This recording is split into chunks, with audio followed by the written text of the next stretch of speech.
అందరికీ నమస్కారం. సాయి న్యూస్కి స్వాగతం. ఇప్పుడే అందిన వార్త, ఘోర ప్రమాదం, 99 మంది ప్రాణాలు గాల్లో.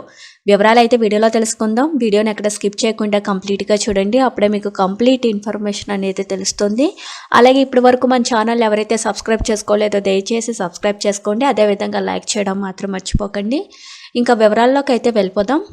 ముంబై తీరంలో పడవ బోల్తా పడిన ఘటనలో మృత్యు సంఖ్య 13కు చేరింది. మరో 101 మందిని రెస్క్యూ టీం రక్షించారు.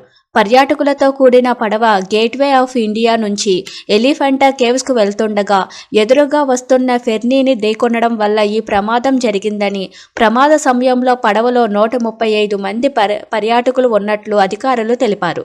మిగిలిన వారి కోసం పోర్టు అధికారులు, కోస్ట్ గార్డు, మృత్యకారుల సహాయంతో గాలింపు చర్యలు కొనసాగిస్తున్నాయని తెలియజేశారు. ప్రమాదంలో 13 మంది మృతి చెందారని నేవీ వైద్యులు ప్రకటించారు.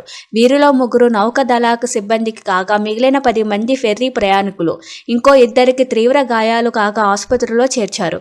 మరికొందరు ఆచూకీ లభ్యం కాలేదని, వారి కోసం గాలింపు కొనసాగుతుందని మహారాష్ట్ర ముఖ్యమంత్రి దేవేంద్ర ఫడ్నవీస్ వెల్లడించారు.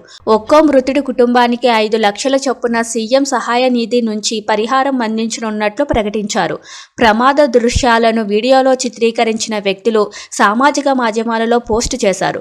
ప్రయాణికులతో కూడిన ఫెర్రీ ముంబైలోని గేట్వే ఆఫ్ ఇండియా నుంచి బయలుదేరి ఎలిఫెంటా దీవికి వెళ్తుండగా సాయంత్రం 4 గంటల సమయంలో ప్రమాదం జరిగింది.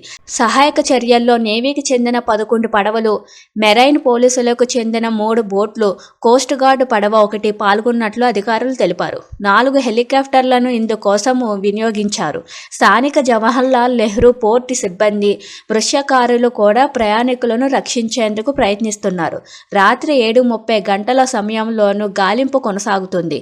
ఫెర్రీలో 100 మందికి పైగా ప్రయాణికులు, మరికొందరు సిబ్బంది ఉన్నట్లు తెలుస్తుంది. దుర్ఘటనపై రక్షణ మంత్రి రాజ్నాథ్ సింగ్ తీవ్ర విచారం వ్యక్తం చేశారు. Thank you for watching this video.